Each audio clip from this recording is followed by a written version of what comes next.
Welcome back, and we are joined by Mr. Bassem Raouf, and he is a curator at the National Museum of Egyptian Civilization. And today he's going to shed the light on the educational and trainings at the museum. Hello, Mr. Bassem. Hello, how are you?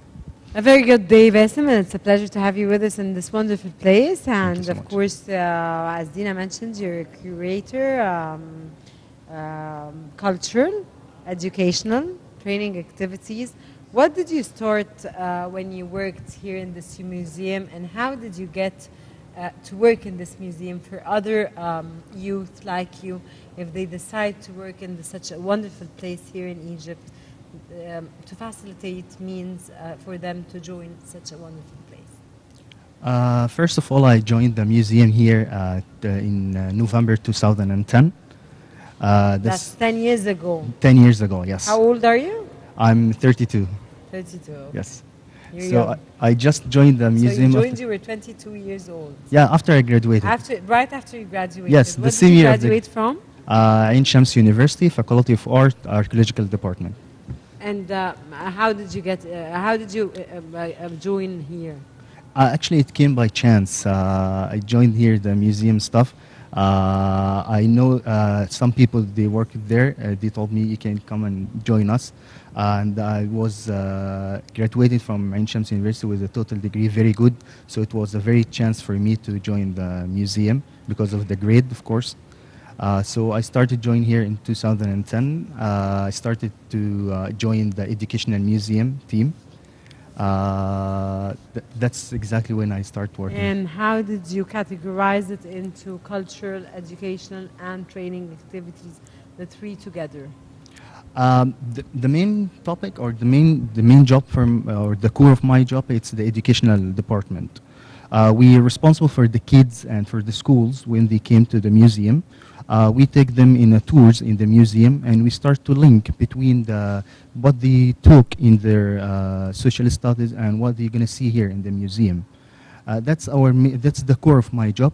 And after that, of course, we make for them workshops, and they start to use their hands or make the same thing that they saw in the exhibition, like the mummification.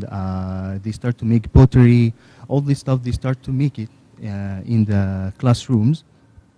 After that, we sometimes make like an exhibition for the kids, what the craft that they made. We start to display it for their parents to come and see what their children did. There's a big hole here in the museum where educational and training activities and entertainment, and of course, he said they are especially for kids. How far the kids are interacting with such an activities, and how you encourage them to get more involved in culture and education and such more activities? Okay. As you know, most of kids, they get pulled from studies at the school. So we get an idea with the schools. We started first with the schools around the place here. We start to see what they took in or what they are taking in their materials in the social studies. And we start to link it with our core exhibition or with our exhibition, the temporary exhibition. We start to make the link between what they took and what's displayed in our museum. And we give them how this civilization had been started. So they became very interesting. They listen and they can see what they can read in their books. That's how we start to get them. As you said, we have here a big hall or classrooms for the kids. The kids here, when their journey starts in the museum, they enter the museum. There's a big room, we call it the locker rooms. They start to leave their stuff there, or their bags. After that, they can go up to the museum itself. We have a tour in the temporary exhibition, and we start to, in this time, we link between what they took in their social studies and what it's displayed in the museum. After that, we took them back to the classrooms. We have 5 classrooms. We start to make for them the workshops there. So the kids, when they start to see the object that they took in their social studies, after that he's gonna make it by his hand like the clay or the jewelry or mummification. They start to work by their hands, so they became more interested, and they start asking their teachers that they want to come back to the museum to take the other lesson here in the museum.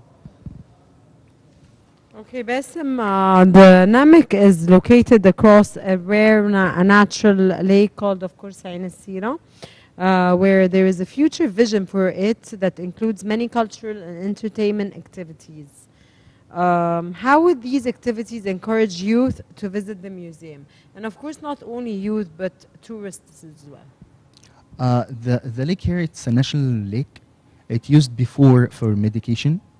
The point here, how we're gonna encourage people to see if you have a look on this lake, it's very beautiful right now. It will use for entertainment actually, because it's already prepared with a lot of cafeteria beside their restaurants. So that will be the main light on it.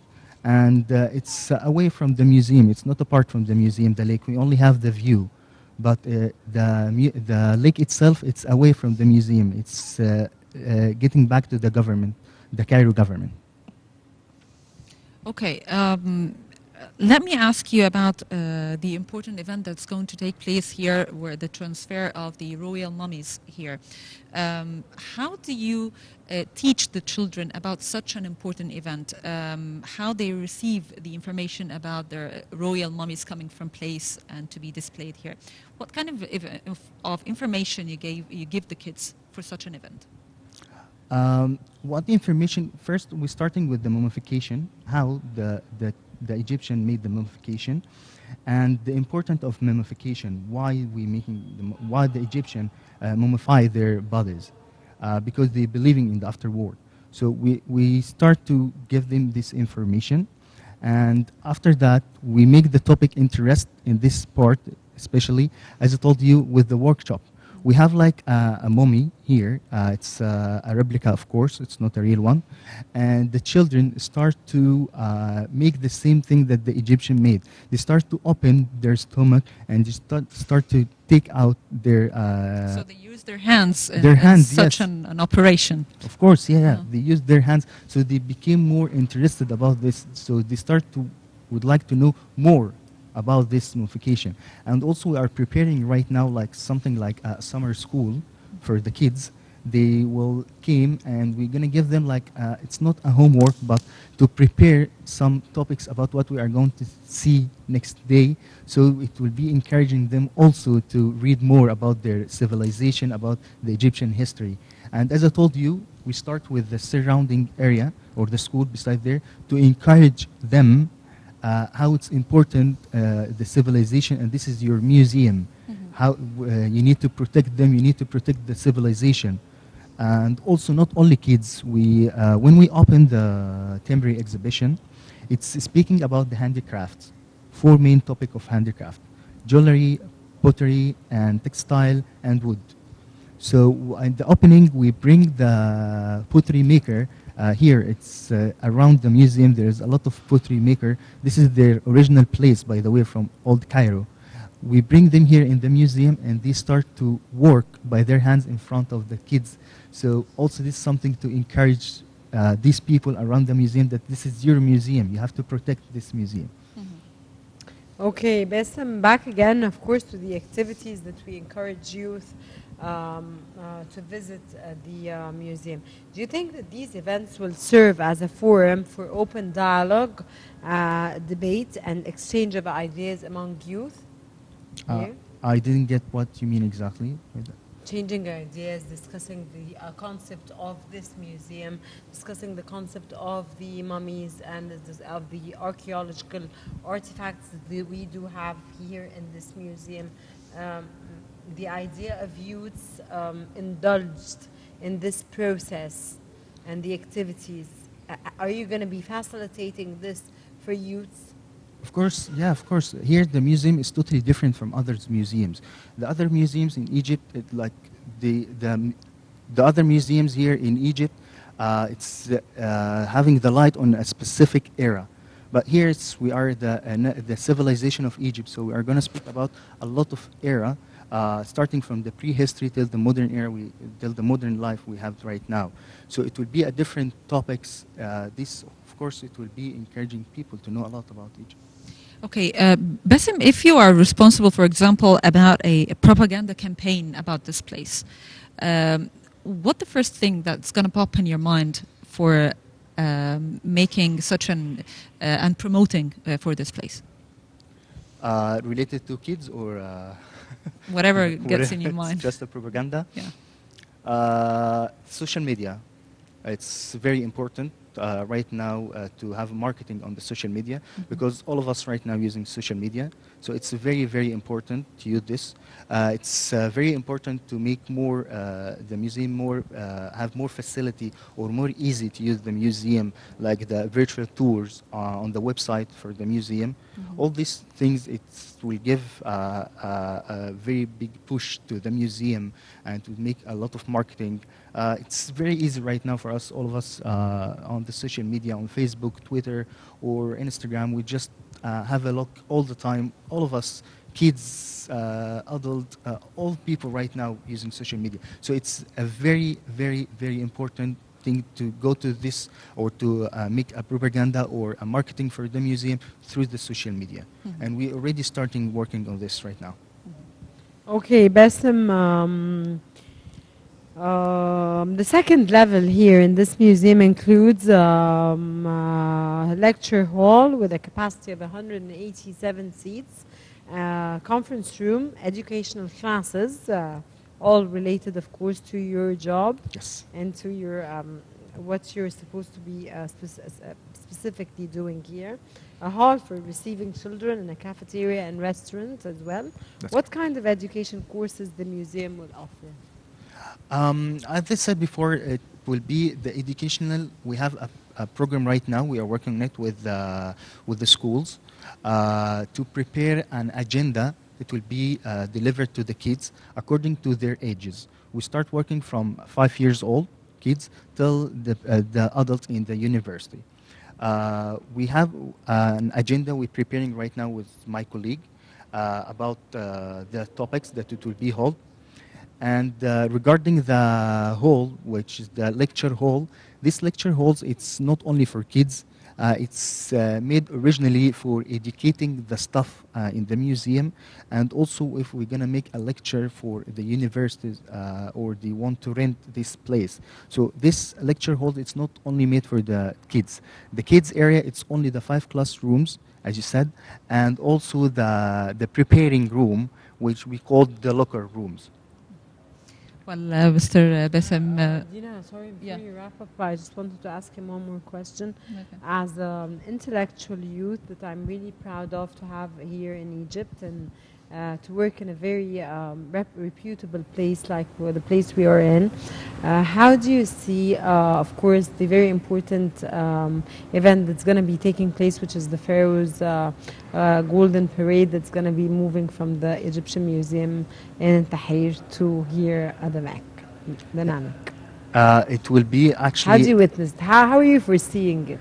I'm waiting. I'm waiting for this ceremony actually to feel that our old kings, they are moving right now and they're going to stay here. That will be their last home, I hope. And they're going to be with you where you work. Yeah. How do you feel? I'm very, very happy actually when we just go to the gallery for the mummies and just see their places that the mummies will be staying there, the dark, and you feel that you're going to the afterlife. So it's very fantastic. I think that when we open and these people start to visit the mummies, they will have a totally different idea about how they display it right now in the Egyptian Museum in Tahrir. Here in the museum, it will be a totally different display for this museum. So all of us, we are waiting. I think all people in Egypt, they are waiting for this. We're just waiting to see our old kings coming here. Wonderful. How do you feel about the idea that you're going to be teaching these mummies to students or to people that are going to be coming to visit, like children, like other people? You're the one that is responsible for the education here, so you're going to be giving them the speeches and the ideas, and you're going to be telling them all about it. How do you feel about it? Actually, I'm very happy that the Egyptian civilization or the mummification itself, it's a process. It's no one till now know the secret for this Exactly. process. No one till now know the secret. So it's something awesome to your grandparents or your old kings or these old people, the ancient Egyptian, the have arrived to this process and know all this process how they can made it. So to deliver this information to the kids, we start to work to on this point exactly. We have here a specific people. They are how to deal with the children, how to let them very happy with their civilization. So my feeling. I cannot describe my feeling actually, but I'm very, very happy. Once we just speaking with the children, and you thought how they are proud in their eyes. Of course, it's a very Yes. important event, not only for children, but for adults and everybody, not only in Egypt, but in the whole world. Bassem Farouk, curator at the National Museum of Egyptian Civilization. Thank you very much for joining us today. Thank you so much. Thank you so much, Bassem Farouk. You really made this segment because we're always proud of youth that we have in Egypt that are a source of pride for Egyptians. Thank you very much for joining us. Thank Dear you so viewers, stay with us. We'll be right back to continue today's episode of Nile.